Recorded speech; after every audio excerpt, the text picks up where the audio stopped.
Can you share with us kind of the ride of, going through the nomination process and then finally actually being named to the Hall of Fame and how it actually has hit you?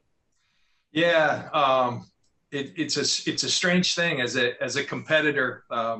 There's a strange dynamic to it because I think everything you're involved in, you feel like you have some say in the matter. You go compete for something. You can't compete for this. I think the resume that you put forth is what you did, what I did for 15 years. And so by the time it gets to the voters, it's not like you can go have one more performance to convince them. That's kind of it's there, and there's not a whole lot you can do. So I really tried to have great perspective, and every time that I made a semifinalist, that I met a finalist, those weren't just hollow words. That was sincerity when I'd say how humbled I was, because all you have to do is look at the other people on that list, and you realize the company that you're in.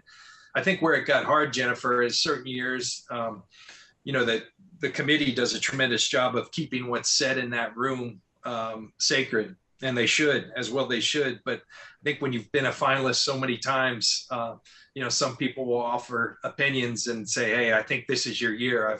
I've canvassed the committee, and one year, I think 2 years before it happened, it seemed to be this pervasive thought that it was happening, and then it didn't. And so that gets you a little, but I really do believe, and I'll talk about this during my speech, I think I really do believe things happen when they're supposed to. And the way this all came together in a COVID year, where David Baker could come to your house. Every other year it was Linda and I, which was great. And it would have been tremendous receiving the news in a hotel room. But this year we were here in my house in San Diego, and my entire family was here and a lot of close friends. And they did a great job of keeping it quiet. I was completely surprised. And I think that just made it feel like it happened right on time, to be able to share it with so many of my loved ones, and it really made it special.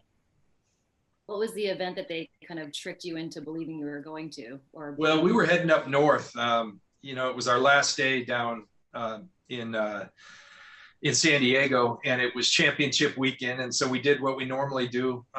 We went to Mass, and it wasn't unusual then that if we're in San Diego going to Mass, that both families, my family, Linda's family, would come over to the house. And so we came over to the house and had some neighbors that stopped by, and the championship games were on. So we were watching the AFC and NFC championships, getting ready for that. And there were some signs looking back. Linda was acting a little strange, and buying a bunch of new plants for our house when we were heading back up north for a bit. So I didn't quite get that, but I just thought we were entertaining. She's a perfectionist. She wanted things right, and so I just kind of went with it. And